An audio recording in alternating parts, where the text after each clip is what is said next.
नमस्कार, मैं मनोज भट्ट। आप देख रहे हैं इंडिया टुडे ग्रुप का फार्मर डिजिटल प्लेटफॉर्म किसान तक। सरसों किसानों की मुश्किलें बढ़ी हुई हैं। सरसों किसानों को एमएसपी से नीचे यानी कि एमएसपी से कम दामों में अपना सरसों बेचने को मजबूर होना पड़ रहा है।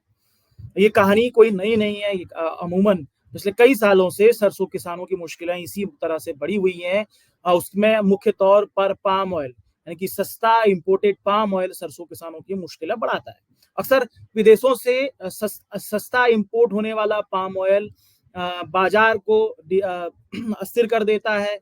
इसकी वजह से देश के सरसों किसानों को लागत से कम में भी सरसों बेचने को मजबूर होना पड़ता है। लेकिन इस बार सरसों किसानों की जो मुश्किलें बढ़ी हुई है, जिसमें सरसों किसान एमएसपी से कम यानी कि 5650 रुपए जो प्रति क्विंटल सरसों का भाव है, और देश में सरसों के मौजूदा वक्त में अगर हम लोग बाजार भाव की बात करें तकरीबन 5000 रुपए के आसपास चल रहा है, जो एमएसपी से नीचे है। कई जगह पर पे सरसों 4400 4600 रुपए प्रति क्विंटल तक भी बिक रही है।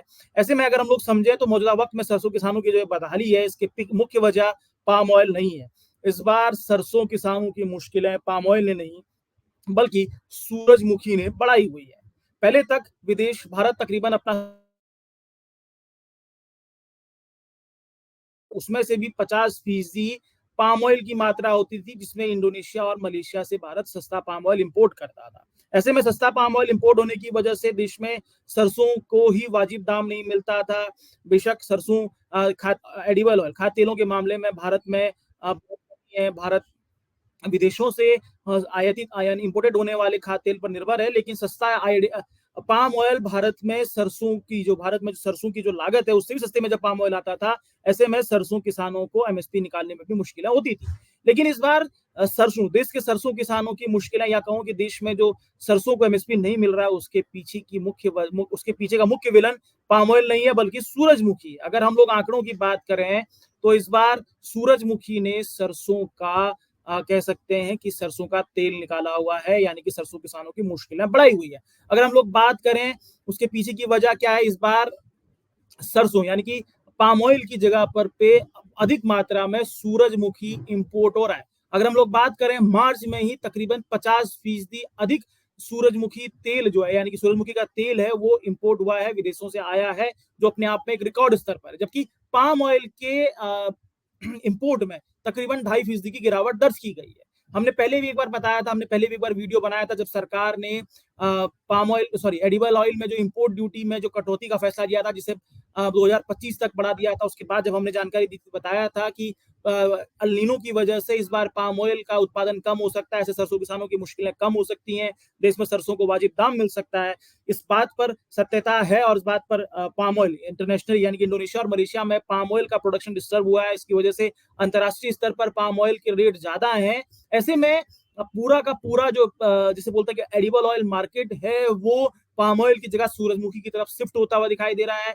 पाम ऑयल की इंपोर्ट में कमी आई है, लेकिन सूरजमुखी का इंपोर्ट बढ़ा है। इसकी वजह से सरसों किसानों की मुश्किलें बढ़ी हुई है। अगर हम लोग बात करें तो पिछले 6 महीने के अंदर, अगर हम लोग बात करें तो पिछले 6 महीने यानी कि नवंबर से लेकर मार्च तक, यानी कि 5 महीनों की अगर हम लोग बात करें, तकरीबन देश के अंदर जो है वो 57 लाख, लगभग 57 लाख टन खाद्य तेल आयात हुआ है, जो जबकि पिछले वर्ष इसी अवधि में तकरीबन 70 लाख टन आयात हुआ है, खाद्य तेल की इंपोर्ट हुआ था। अगर हम लोग बात करें तो इस अवधि में तकरीबन 13 लाख टन जो है वो सूरजमुखी तेल यानी कि सूरजमुखी का तेल है, वो इंपोर्ट हुआ, यानी कि और इसी तरीके से अगर हम लोग बात करें जो पाम ऑयल की अगर हम लोग बात करें तो इस चालू तेल वर्ष में तकरीबन जो है वो 35 lakh ton palm oil import हुआ है, जो पिछले वर्ष की तुलना में 17-19% लगभग कम है।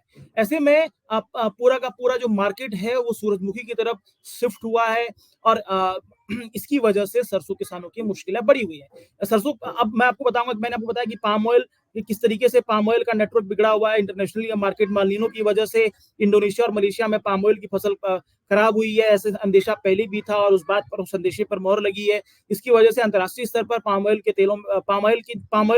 कच्चे पाम ऑयल के तेलों में बढ़ोतरी हुई है। लेकिन अब पूरा का पूरा मार्केट सूरजमुखी में कैसे शिफ्ट हुआ, जो जानकार कहते हैं कि रूस और यूक्रेन के बीच जो युद्ध जारी है, जो रूस और यूक्रेन मुख्यतः सूरजमुखी के अव्वल उत्पादक हैं, तो इन दोनों ही देशों में होड़ मची हुई है सूरजमुखी को बेचने में।